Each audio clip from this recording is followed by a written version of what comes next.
conscientious student, a kind and compassionate friend, and a dedicated dancer. Lily thinks deeply about everything she does and works hard to be the best version of herself.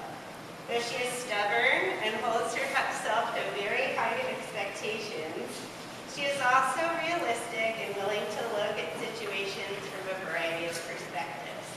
She uses her voice to call out injustices and stands up for what she believes in, even though sometimes it's not easy.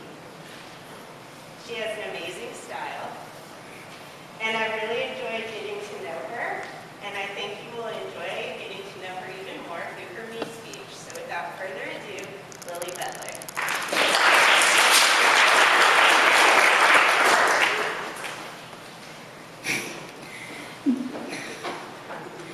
Dear Mr. Vernon, we accept the fact that we had to sacrifice a whole Saturday in detention for whatever it was that we did wrong. But we think you are crazy to make us write an essay telling you who we think we are.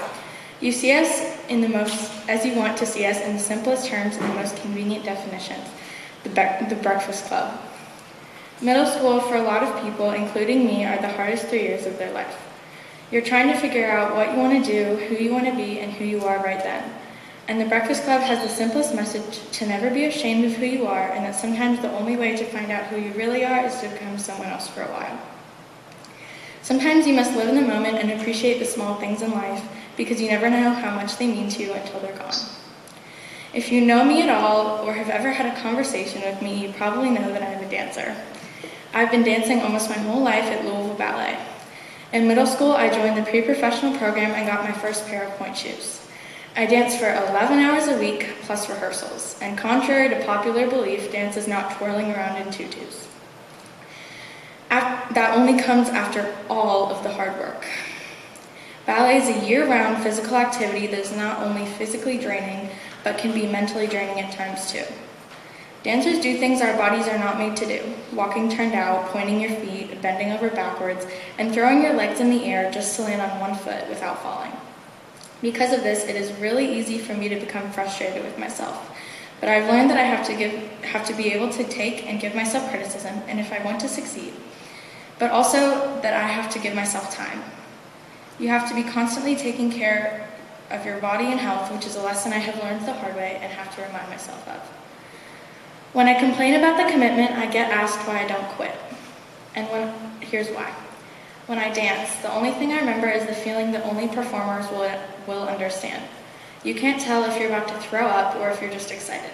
And this feeling only lasts for like 5 minutes, yet it's something I can perfectly imagine every time I think about it. I do it for the people I dance with and for. I do it to keep me from lying in bed all day. I do it to get away from everything else, because in dance we all have a common goal, to enjoy an hour and a half with no distractions. That's why. And the last 2 years have helped me realize that recognizing those things can help me persevere through the hard moments of my dance training. The only people I know that fully understand this are the people I dance with, which is why I really enjoy going away in the summer. I've attended dance intensives for 4 years at Louisville Ballet and went to a 2-week arts camp in Michigan and will be going to Florida this year. Going to camp is something I love because not only do you get to be away from your parents for 3 weeks, but you get to meet new people and form relationships that can last a lifetime.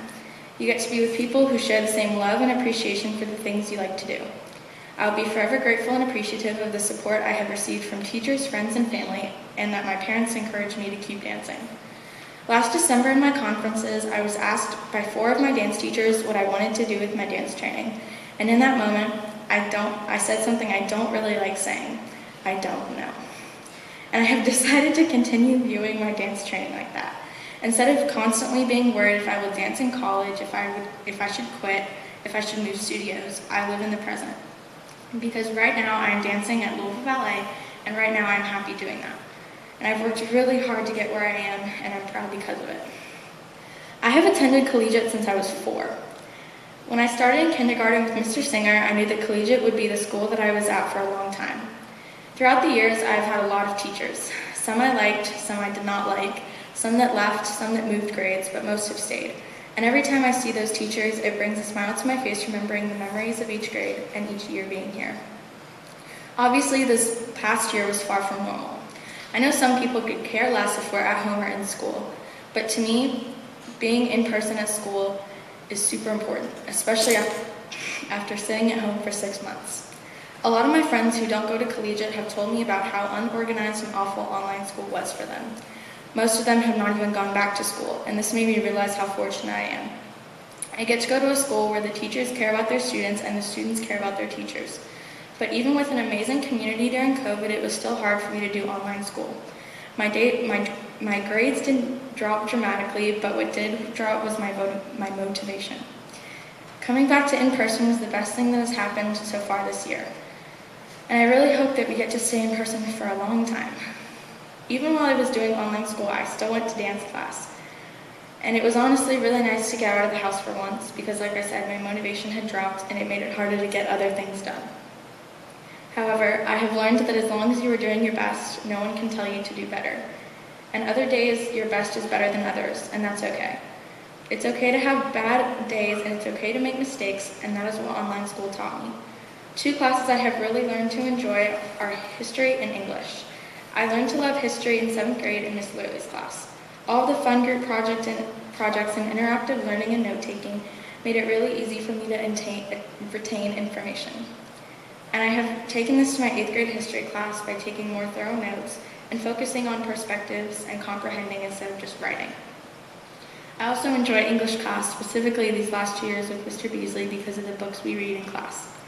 Something I really love about my family, and my mom specifically, is that she lets me read basically whatever I want. And I kind of relate this to Mr. Beasley's class because we read a lot of banned books, and I like reading things that society thought was too profane to be read by a group of 8th graders. Staying at the same school your whole life is not very fun sometimes, especially when it's a smaller school like collegiate. It can feel like everyone knows everything about you and that you don't have room for mistakes without getting judged. It gets challenging to navigate the social aspects of small groups of people. I have always struggled a little bit with feeling like I can't find my people. But in middle school, I've come to realize something else. There's no such thing as a perfect friend group. It's okay not to have your people. You don't need to have friends that match your personality or interests. Sure, I have people that I'm closer with and love, but that doesn't mean that I don't enjoy hanging out or talking to different people, which is one of the reasons that dance class brings me so much joy. When you go somewhere that has a completely different people in a completely different environment, it can be really relaxing. I've seen most of my friends leave, quit, or move dance studios. In fact, I'm the only original standing member of the girls that started dancing in Creative Movement 1. It is really difficult to see people who have shared the same passion as you for so long lose that passion and eventually stop dancing. I remember the first class I had with one of my best friends. It was for Alice in Wonderland, and we were caterpillar legs. For our part, we had to hold on to each other's shoulders, and I was supposed to hold on to her, who was in front of me. But every time we practiced, I would tickle her and would not stop, and we were both laughing the whole rehearsal. After that class, we became best friends. Just this past summer, she told me that she was quitting dance. Maya and I were the only girls left from that caterpillar leg rehearsal all those years ago, and it hurt to feel like no one from my childhood had stuck around to have the same interest in dance like me. But I'm also surrounded by some of the most supportive dancers, and I'm so thankful for that. Even though I don't see Maya 4 days a week anymore, we still talk and are closer than ever. This goes to show how strong bonds can be even when you aren't together all the time. I've always been a bit of a perfectionist. If something is not done the way I want, or if something doesn't look the way that I pictured it in my head, I get super frustrated and upset, which is part of the reason I'm impatient. But I'm also slowly understanding that nothing is perfect and it is possible for the world around you to be perfect. We are still in a pandemic, but things are very slowly starting to shift back to normal, which makes me very happy because I miss being able to do things like go on vacations, go to the movies, see concerts, and have everyday normal human interaction. And most of all, being able to dance without masks and having real performances with live audiences. For other athletes, that would be like having to go to practice every day for a year and never getting a single game. It absolutely sucked to put so much hard work and effort into a 3-minute performance and not get to do any of it. But regardless, what this experience taught me is to enjoy and look forward to the little things. Because before COVID, I never looked forward to long nights at the studio, but now I would give anything to be able to have rehearsals with the whole school. So I know it's hard for a lot of people to understand, but dance has helped me through and taught me a lot. How to manage my time, how to pick up directions quickly, how to take criticism, how to be comfortable in my own body, how to be social with different groups of people, how to stay healthy, and how to express emotion. I've seen a lot of ballets and a lot of dances, but my favorites are the ones that tell a story.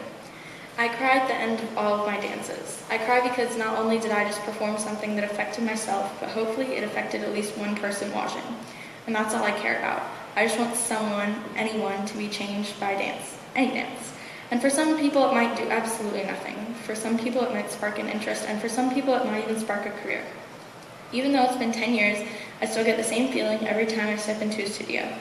I can be having a good day, a bad day, or a boring day, or just a normal day. But it doesn't matter, because when I step into a studio, it's about dance and nothing else. And my favorite thing about dance and art is that it gives you a voice without actually having to speak. First, I would like to dedicate my speech to my family. I know that no matter how old I am, whether it's the youngest on my dad's side or one of the oldest on my mom's side, that my family will always make me laugh. I've experienced so many fun Christmases, weekends at the lake, visits to Edisto, and memories that make me smile when I think of them. More specifically, I would like to thank my parents. I know I can be difficult, stubborn, and loud, but I also know that you will be right next to me to help. Like that time a few months ago when I sprayed smoothie all over the ceiling and you had to repaint it. Dad, your unconditional love and friendliness towards people has always inspired me to be the most welcoming person I can. And our shared love for blasting songs on the way home from dance class never fails to make me laugh. Mom, you are the most hardworking person I know, and yet you still always make sure to check on me and watch way too many cheesy Netflix dramas, do puzzles, and plan the best vacations I have ever been on. And while your sense of humor is a bit different than Dad's, you also never fail to make me laugh when I need it. Thank you for always listening to me and helping me through anything. Both of you have always told me to do the right thing, and when I don't know what the right thing is, you help me figure it out. My family has shaped me into the person I am today, and for that I owe them more than can ever be repaid. Secondly, I would like to dedicate this to Ms. Kahn. Whether you see it or not, every day she makes up a significant amount as the backbone and the body that is our community. As an advisor, she is so fun and inclusive, and as a person, she is kind. She always checks on me and makes sure I know that her door is open when I need something, school-related or not. She lets me talk to her about anything and even bought tickets to my most recent performance, which to any dancer or performer means the world. Thank you for being a supportive mentor these last 3 years. Lastly, I'm dedicating my me speech to my dance teacher, Ms. Tawny. I've known her since I was very young. In fact, my first dance class with her was in that same rehearsal I met Maya. Ms. Tawny has seen me on my worst and best days. She always listens to our class's crazy talk and somehow always finds a way to make us laugh in between combinations. She has guided and taught us how to be the best dancers we can be using our skill and ability, and constantly reminds us of our worth and that we are each on our own journey. And she is not here today, but I hope she knows how much I really appreciate her. Without these people and so many others, I would never be where I am on the path to happiness and success today. Life is messy, and the messiness of life is what shapes you. You will only live once, so embrace the messiness because it's the only life you get. Most people perceive others in their simplest forms and most convenient definitions. The way they look, the way they talk, what they wear, or who they hang out with. But each person in this room has something that makes them unique and different. We should not be perceived or perceive others as what we think we know about them, but rather respect, love, and honor our differences, because most of us have no idea who we are, what we're doing, or how to figure out any of it.